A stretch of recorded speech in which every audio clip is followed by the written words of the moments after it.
Now at 9, a driver swerves to miss an animal in Jasper County. What happened next sent their vehicle rolling. And in Pittsburgh, new firefighter recruits get their first taste of real flames. I have an update on shelter space at Carthage Humane Society and why they're asking for donations, particularly $77. I'm Lonnie Walton. I'll have that story coming up. The 4 states' most watched news starts now. 2 new firefighters in Pittsburgh have officially earned their badges after responding to a simulated fire. In a carefully monitored situation, the Pittsburgh Fire Department recreated a 2-story structure fire. Samantha Walker has more on how the realistic scenario is helping prepare a new generation of first responders. We do have a victim in the 2nd story off the side. We'll be out for a vest. Next incoming unit, bump up for fire attack. In the span of just 2 weeks, the Pittsburgh Fire Department tries to prepare a new generation of firefighters. So before they get their badge, they're put through one final exercise, a realistic burn scenario. They have to cram in a lot very quickly, so to have this live opportunity at the end of it is priceless, because you can't teach fighting a fire until you're fighting a fire. This is the first time the department has held something like this, but leadership knew it could be life-saving. Being able to feel that heat and be in that environment of zero visibility and the noise that comes with it and the confusion that inevitably is with every fire scene to some level. It's their first experience with it, and we want it to be a good one. We want them to be comfortable when they go into a real fire and have lives on the line. The scenario has them finding a way into the building, locating the source of the fire, helping victims, and battling the blaze. Both of the recruits have military experience, and they say helping people is in their blood. Now they're ready to serve Pittsburgh. This is my hometown. This is where I grew up, where I was born. This is just where I belong. That brotherhood and the challenges that brings. So this is an easy choice for me. And as the 2 recruits complete the simulation, The guys performed great. I'm very happy. They have both shown that they are willing to go the extra mile. they're officially ready to start their first responder careers and join their new team. A person to my left and right is somebody I'm willing to go into that fire and pull out, regardless of what happens to me. Just to help the public, help people out, serve people, and save lives. That's the ultimate. That's the ultimate. Human life is so important, and to be a part of preserving it, I think, is special, beyond special. Reporting in Pittsburgh, Samantha Walker, KOAM News. The Pittsburgh Fire Chief says today's simulation was very successful and they plan to have more recruits experience it in the future. Well, animals are on the move as the days start to warm up, and that means they are crossing the roads. A rollover crash alerted first responders in Jasper County near Asbury. It happened yesterday around 6 in the morning. A westbound vehicle swerved to avoid hitting an animal on Baseline Boulevard near County Road 255. The driver lost control following the swerve and traveled off the road, overturning multiple times. The driver was taken to an area hospital with non-emergency injuries. Well, people at a Veterans Hall near Kansas City, Missouri are in disbelief after a car crashed through the roof of the building on Wednesday. And that's not enough, shocking enough. It's the second time it's happened in just 3 months. Take a look at this dramatic video. You can see the car careen off the road behind the building and smash into the roof. The car was barely visible after the crash. The crash left debris scattered all over the sidewalk and lawn of the building. The car's engine landed on the front sidewalk out, and the driver survived the crash and was treated at a hospital. Police say they are looking into whether they had a medical emergency that will determine if the driver will face charges. The building was just a week away from reopening after the roof was repaired from the last crash. That happened back in February. That driver was reportedly trying to outrun police at the time. Let's go ahead and check in with meteorologist Lindsay Gaffney for a first look at our weather. Well, we've seen some pretty nice weather today. The last couple of days, even the last couple of weeks, we've had pretty rainy conditions. But today we had sunny skies that continued. We had a couple clouds this afternoon, but we're going to continue with those clear skies through the evening and through most of the weekend. We're warming up. through Saturday, Sunday, and even into Monday. Mid 80s on Saturday. We're also having saturated conditions, so we've been getting a lot of rainfall, so soils are saturated, making us a little bit humid.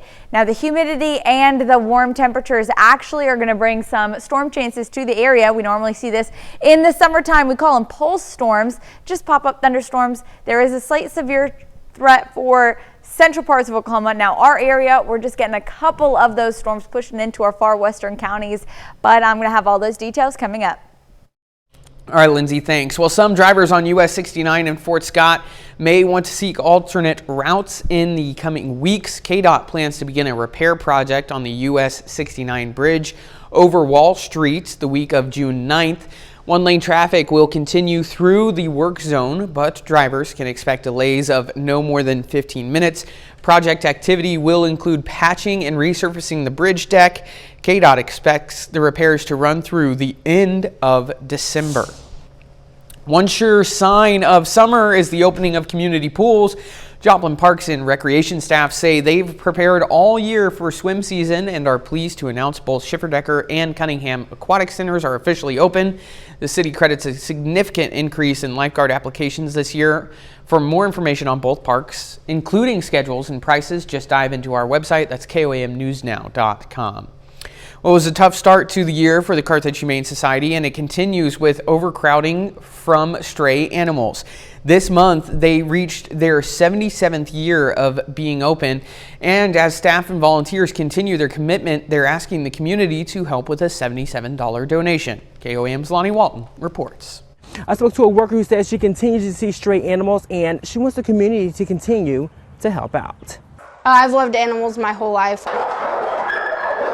Elisa Sieber is a vet tech at Carthage Humane Society. She says just about every animal is her favorite. I've had cats, dogs, baby everything, squirrels, rabbits, everything growing up. So I just grew up with it, and I want to be a vet. Being an animal caregiver is much needed as the community continues to grapple with stray animals, according to Renee Minshew, the Carthage Humane Society board president. Pretty much at capacity still. I mean, we've been adopting, but then we have new ones that come in.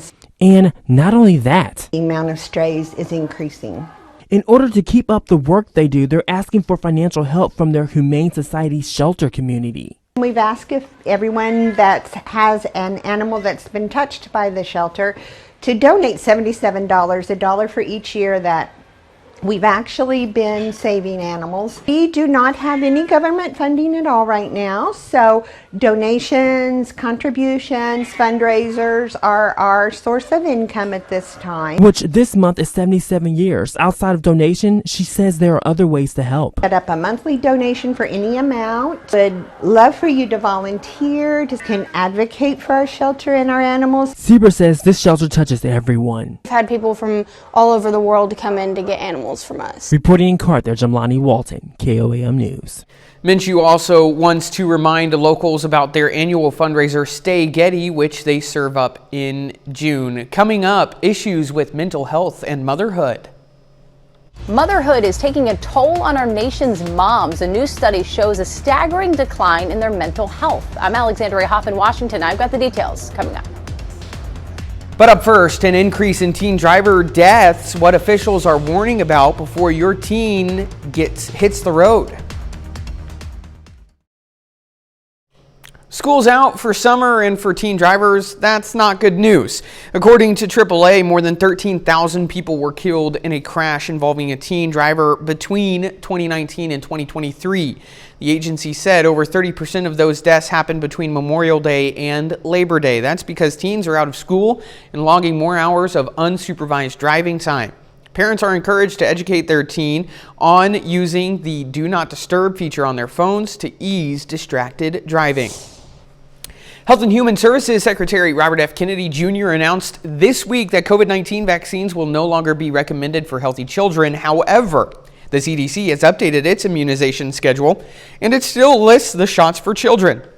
The COVID-19 vaccines were previously listed as simply, quote, recommended. The updated schedule listed them as, quote, recommended vaccination based on shared clinical decision making.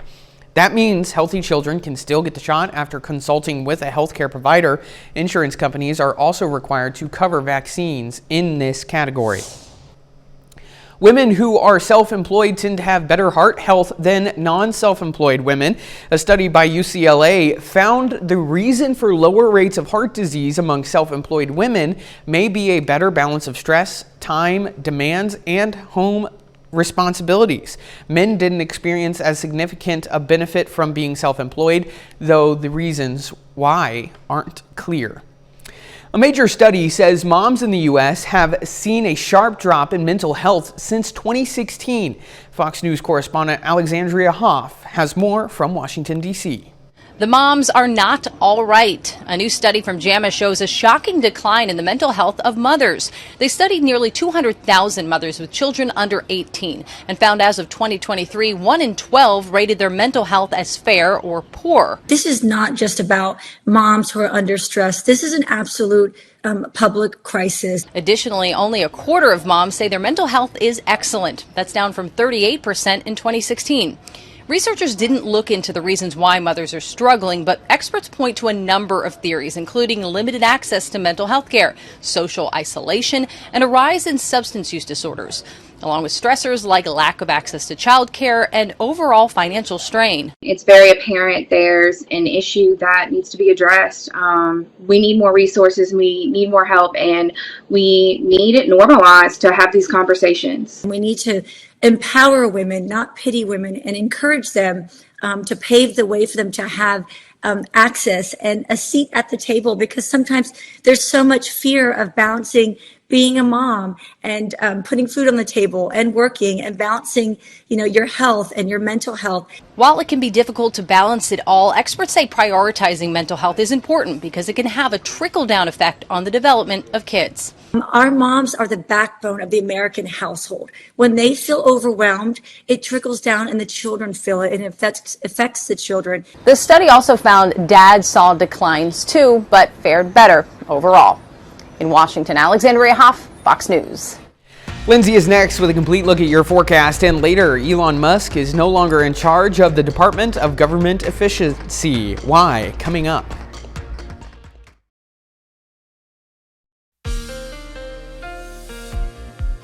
And we've seen some pretty cool conditions for the last couple of days thanks to all of the rain we've seen. Now you can see Thursday we had temperatures that got up to the mid-60s. Not too warm yesterday, but for today we got up to mid-70s. Now still about 10 degrees below where we should be this time of year, but that all changes as we head into the weekend. Now we've had clear skies for most of the day. That's going to continue all the way until the evening. Overall, great looking evening. Now taking a look outside downtown Joplin from the Cornell Arts and Entertainment Complex, we've got clear skies all the way through tomorrow afternoon. Now it's going to be pretty hot tomorrow. We're getting into the mid 80s. Plus, since we've seen so much rainfall this last week, we are going to have saturated soils caused by the warm temperatures, the hot temperatures. In fact, we're going to see some evapotranspiration, which is going to bring us some isolated thunderstorms in the afternoon. All day though, it's going to be really sunny. We got some clouds moving in later in the afternoon around 5 to 6 p.m. in our western counties. And you can see rain's not far behind it. These are just going to be some pop-up thunderstorms that are going to be bringing just some quick rain to the area, not long-lived. So about 6:30 all the way till about 11, we could see some chances of rain across the 4 states. Now very isolated chances. Now by southeast Kansas, northeast Oklahoma, by about 8:30, 9 p.m., going to see some of those thunderstorms, but they're starting to die down at this point. They make it to Joplin, but mostly just some rain, maybe some rumbles of thunder, and then we're left with isolated showers throughout the rest of the evening into about 2 a.m. We're left with clear skies as we return back to Sunday. Now Sunday we're also going to see temperatures getting back up into the low 80s. Now Sunday is going to be a perfectly average day where we should be this time of year. Saturday again a little warm. We've got those isolated afternoon thunderstorms. Not looking at a severe threat there. Could get some gusty winds in our western counties as the storms try to move in. But overall, our severe threat's going to be holding off until Tuesday. Now we got warm temperatures continuing all the way till Tuesday as well. This temperature could be a little bit cooler depending on what time those storms want to come in. Now it's a pretty messy upper level flow, which is why we've got storm chances continuing Tuesday all the way through next Sunday. Severe threat potential Tuesday until Friday. So we're going to keep an eye on these storms. Tuesday night, Wednesday night, Thursday night, Friday night, we've got chances for severe thunderstorms to pop up. Timing is a bit uncertain on which days really want to fire off some of these storms, but we're going to keep an eye on that. Temperatures drop back down into the 70s as we head into the following week. So until then, I say we enjoy our sunny weekend with temperatures in the 80s. Couldn't agree more, Lindsay. Don't forget, you can be the first to know about the day's weather with the KOAM Skywatch weather app. Get severe weather updates sent straight to your phone free of charge. It's available on the Apple App Store and the Google Play Store, the KOAM Skywatch weather app. Coming up, Elon no longer in charge. Elon Musk's official role at Doge has come to an end. I'm Rebecca Castor in Washington with what's next for the cost-cutting project coming up. A new CBS News poll shows that Americans are a little more optimistic about the economy, with 39% now saying the economy is good, up from 37% last month. Still, many people are worried about their personal finances, with 72% saying they feel concerned and another 65% saying they feel stressed a lot or sometimes. Just 24% of Americans surveyed said their income is keeping up with inflation, with 76% saying theirs isn't. And Chick-fil-A is keeping its peachy this summer. The chain is bringing back its peach milkshake on June 9th, marking the seasonal favorite's 16th year. Chick-fil-A is also releasing the new peach frozen lemonade. Elon Musk bids farewell to the White House today as his time spearheading the Department of Government Efficiency, or DOGE, comes to an end. Fox News correspondent Rebecca Castor has more on the billionaire's parting words for Washington. After 4 months of being the face of slashing government spending, Elon Musk is trusting the Trump administration to carry on the DOGE mission without him. This is not the end of DOGE, but really the beginning. While Musk is leaving, having fallen short of his ambitious $2 trillion goal, he says DOGE did cut over $160 billion, and that's climbing. We expect that number will probably go over $200 billion soon. And we likely haven't seen the last of him. And Elon's really not leaving. He's going to be back and forth, I think. I have a feeling it's his baby. Americans owe him a great debt of gratitude. And I'll continue to be visiting here and be a friend and advisor to the president. With mass layoffs and aggressive cuts to government agencies, Musk quickly became public enemy #1. And his businesses like Tesla suffered for it. We became like essentially the DOGE boogeyman, where if any cut anywhere would be ascribed to DOGE. It's good that he's gone. It was a short period of time, but a guy like him could do a lot of damage in a short period of time. And Musk found fixing Washington's spending problem wasn't as easy as he thought it might be. He's not happy with Trump's big, beautiful bill the House recently passed, which could add trillions to the national debt over the next decade. Musk's exit also comes amid new concerns over his drug use on the campaign trail and while working for the administration, accusations he refused to acknowledge today. In Washington, Rebecca Castor, Fox News. Well, PBS and one of its northern Minnesota member stations sued President Trump Friday over Trump's executive order targeting the public broadcasting system. PBS alleges that the May 1st order violated the First Amendment of the Constitution and the Administrative Procedure Act. The lawsuit asked the U.S. District Court in Washington, D.C. to affirm the order's unconstitutionality and block the Trump administration from enforcing the president's demands that PBS be defunded. The Corporation for Public Broadcasting, the private entity that disperses taxpayer funds to public radio and TV stations, has also sued Trump over his attempt to fire 3 board members. Up next, some big news from the world's biggest music Grammy Award-winning singer Taylor Swift now owns her entire music catalog. Swift made the announcement on her website Friday. The 35-year-old has been in a battle for roughly 6 years to buy back the master recordings after her former record label sold them to Shamrock Capital. Swift now has the rights to all her music videos, concert films, album art, and unreleased songs. 30 more minutes of news, weather, and sports coming your way. Coming up, tariff troubles.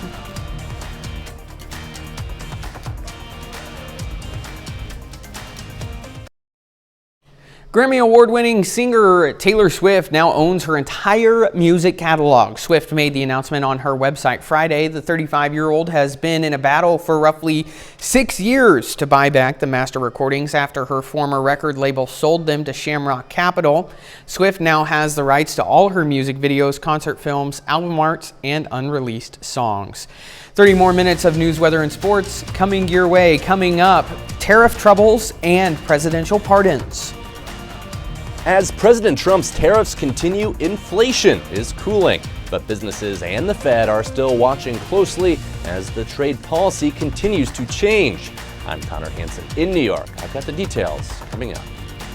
Reality TV stars Todd and Julie Chrisley are back home after being pardoned by President Trump. I'm Jonathan Seri in Atlanta. I'll have the family's first comments since their release coming up. You're watching the 4 states' most watched news. After a surprise court ruling blocked President Trump's tariffs, a federal appeals court allowed them to continue. The administration says it will continue to move forward with new trade deals. Fox News correspondent Connor Hansen has more. President Trump's sweeping tariffs are back on thanks to a ruling by a federal appeals court. It comes after the U.S. Court of International Trade threatened to stop or delay most of the reciprocal and baseline tariffs announced earlier this year. Last night, the Trump administration faced another example of judicial overreach. President Trump has been using an emergency powers law to impose tariffs. The trade court ruled it doesn't give the president, quote, unbounded authority.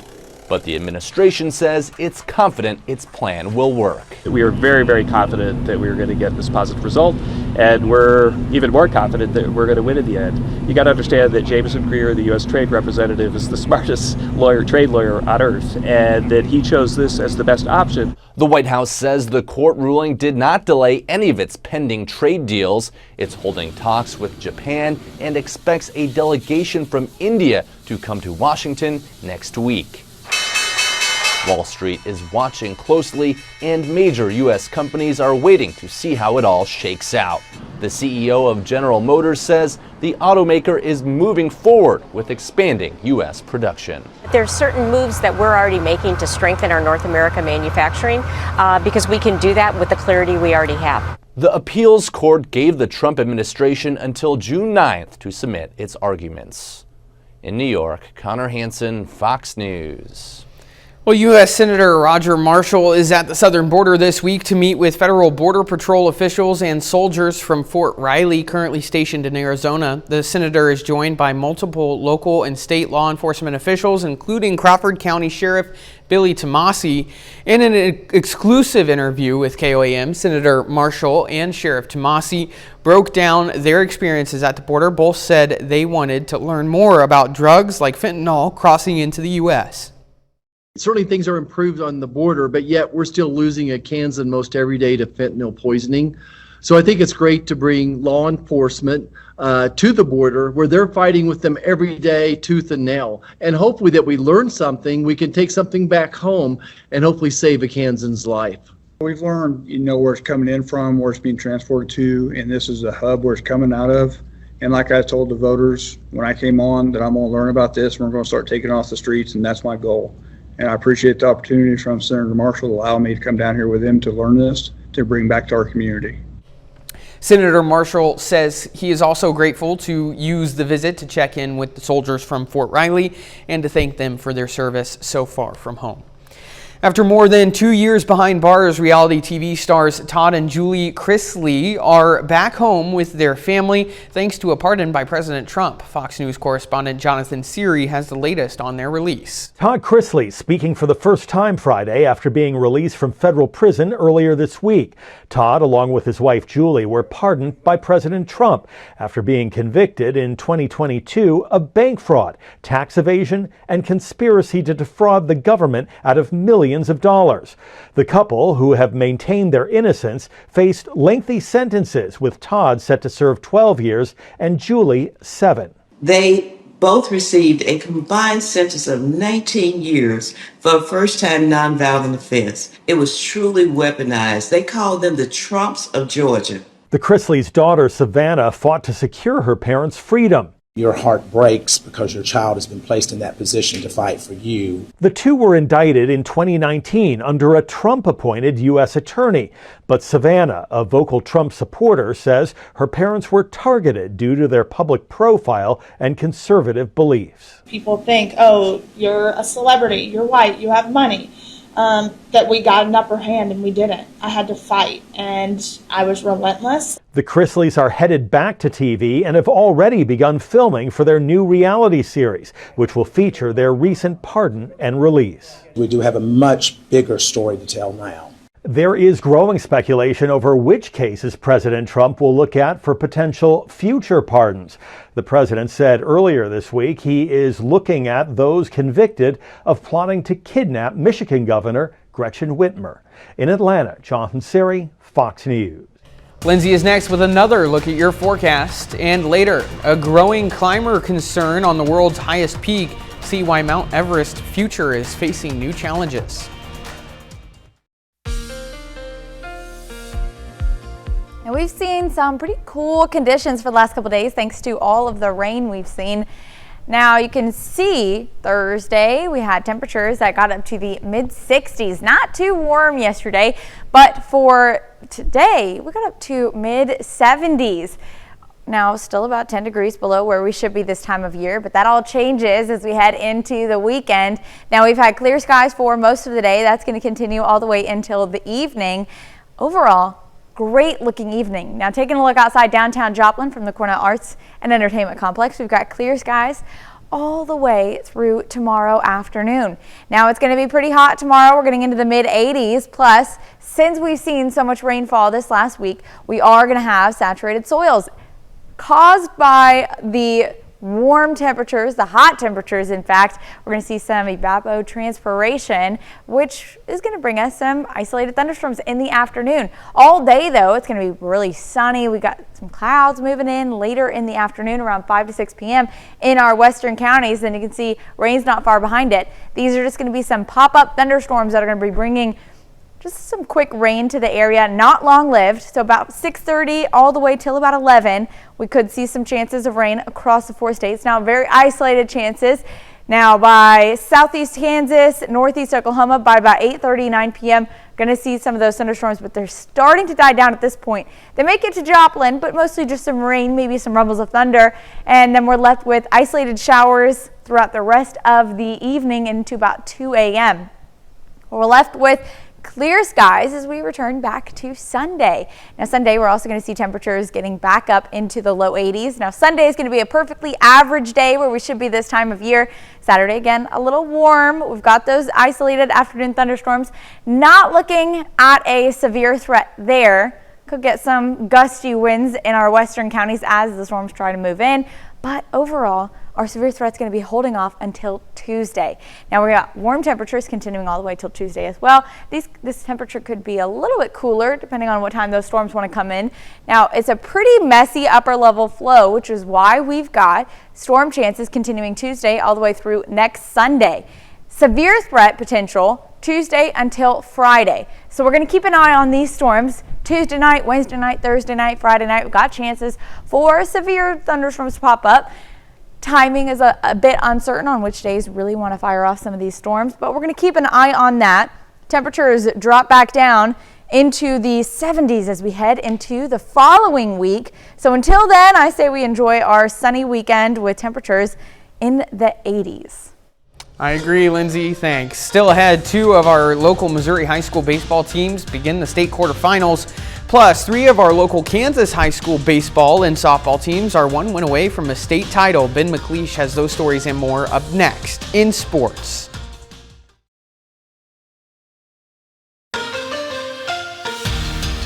Three of our local Kansas high school softball and baseball teams are 1 win away from a state title. First up, Frontenac softball looks for its 2nd straight state championship.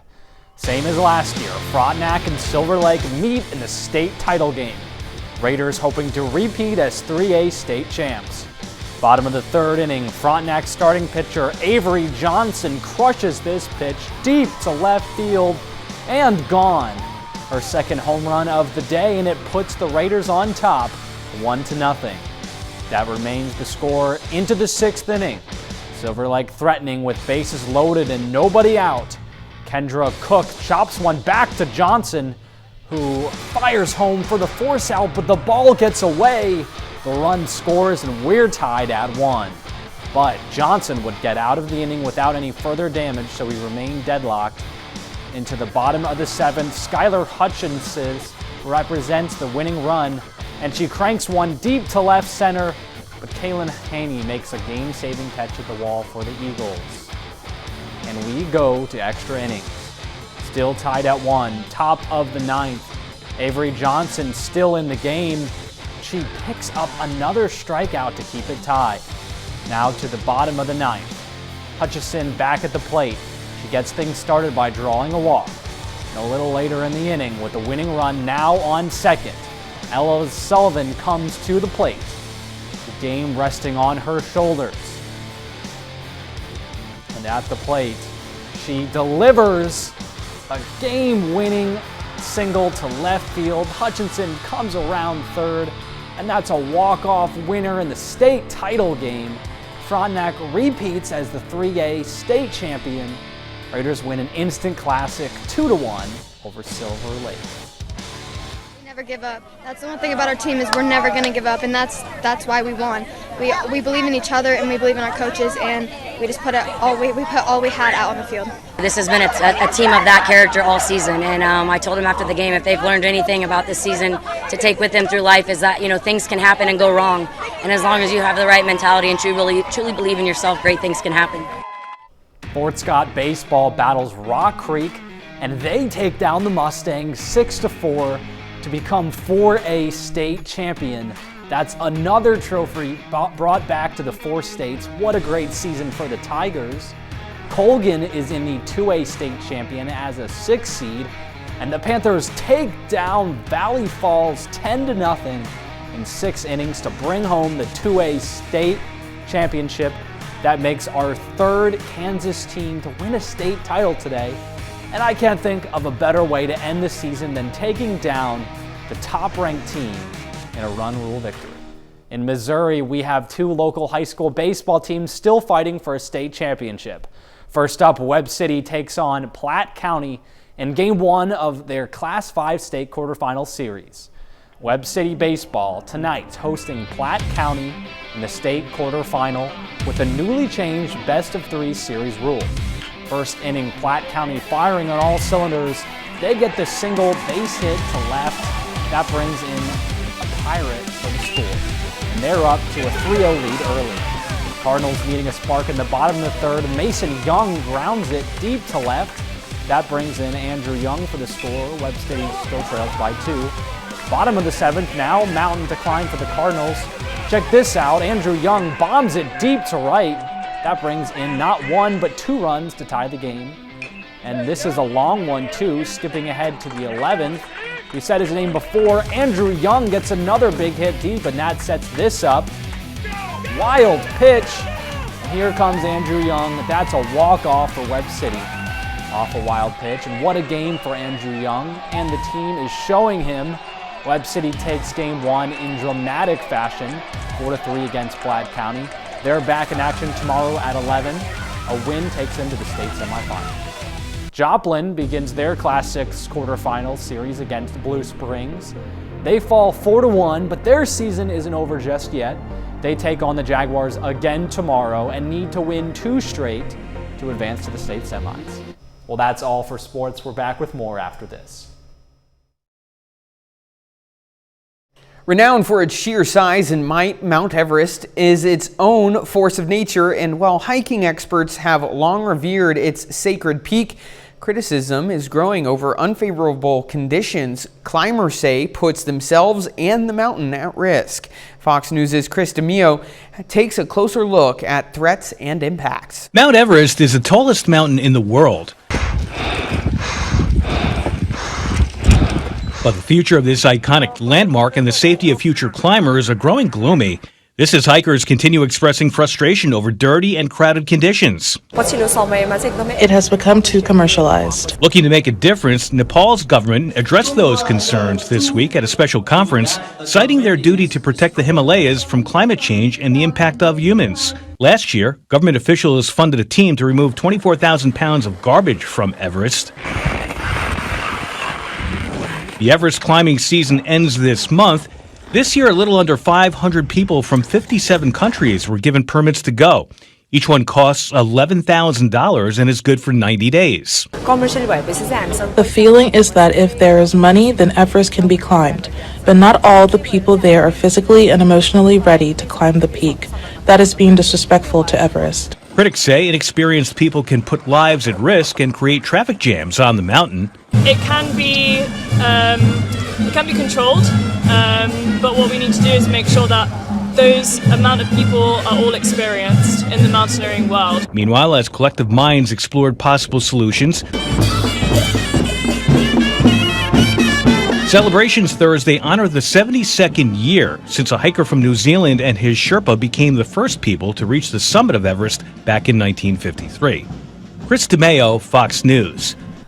Up next, from Shawn Mendes's comeback tour to Pete Davidson's chilling new role, Hollywood Nation has your first look. A tour announcement, a chilling horror film, and a star-packed murder mystery. Fox's Ashley Dvorkin has all of the latest in today's Hollywood Nation. We're a team. All systems go. A-list stars investigate, Davidson goes for scares, and Mendes celebrates in the Hollywood Nation. Shawn Mendes is going back on tour and back through time.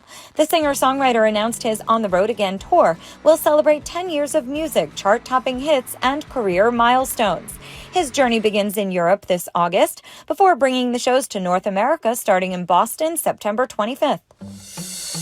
There's something very wrong with this place. Pete Davidson trades in the laughs for terror in today's first looks. Davidson stars in the horror film The Home, playing a young man sentenced to community service at a retirement home, where he uncovers the dark secrets behind the facility's mysterious fourth floor.